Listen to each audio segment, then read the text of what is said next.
Hey there, Steve here, hope you're doing well. If you're new to the channel, then welcome. The aim for this video is perhaps you know some extended chords and you're asking yourself, how can I stitch these chords together using some melodic lines? Or perhaps how can I play a melody along with my chord progression at the same time? I'm going to use an example of this which I'll show you now, and then I'll break it down and give you a few tips and tricks on how to achieve this.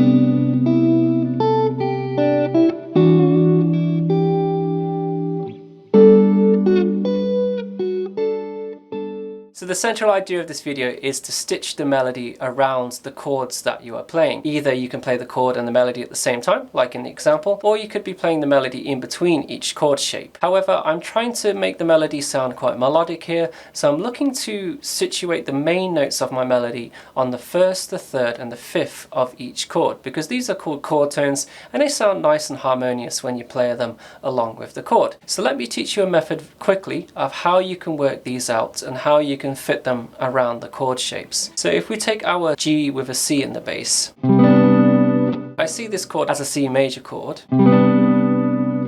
We have the roots here, the C, then we could have the third here, and then the fifth. So for each one we can work out the octave. Here's our octave C. Do the same for our third degree, our major third. And we can also do the same for the fifth. The octaves there might be a bit of a stretch to play from there, so let's move this G down here instead. And now we have the first, the third, and the fifth. There's potentially 3 chord tones that are going to sound nice if we play them in the melody along with this C chord.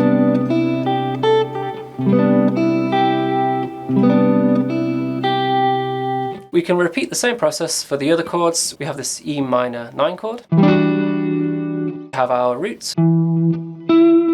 Octave at the roots, the third, a minor third in this case. We have, now we just need the fifth.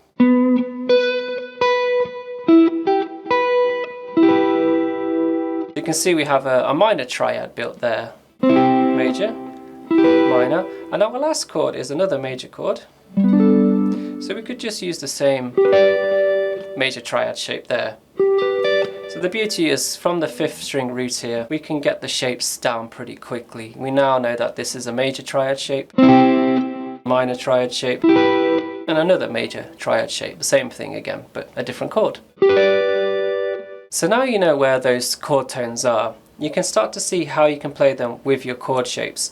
Of course, if you're playing on the low E string, or if you're playing from the D string, for example, or any inversions of chords, you will want to work out where's the most comfortable place to play any of these chord tones. What I'm going to use for the notes in between in this melody is the minor pentatonic scale, or we could say it's the major pentatonic scale, whichever way you look at it.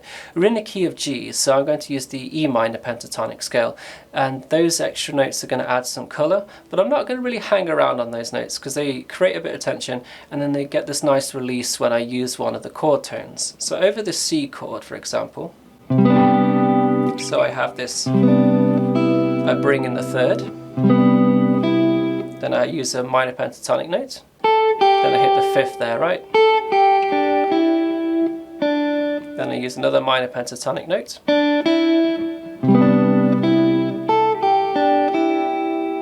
And then that's the beginning of my melody. It sounds nice and resolved on that third. So if I was to play this with the root note, notice which notes introduce tension and which ones feel more stable.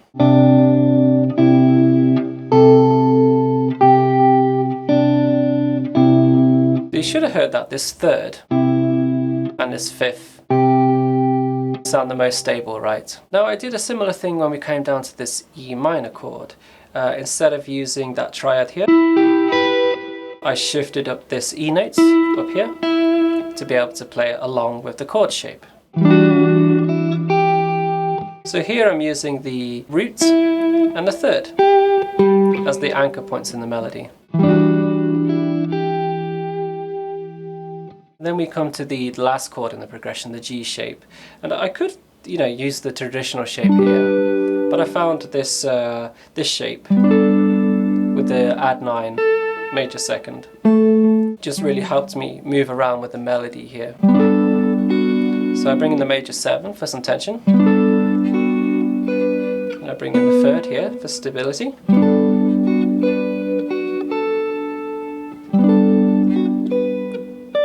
The fifth, and then I end on that third to make it sound nice and resolved.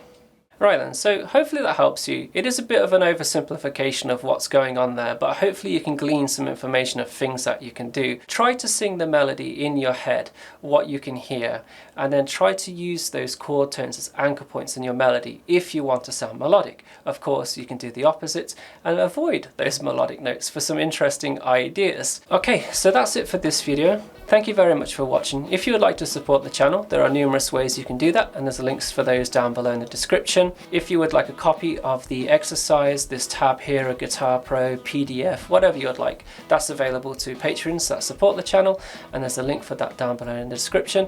And I want to say thank you very much to all the patrons that are supporting this channel. You make this content possible. Okay then, so until next time, have some fun with this, and if you want to tag me on Instagram, that's at Let's Talk About Math Rock, and you can show me your melodic ideas. Okay, until then, have a great week. Goodbye.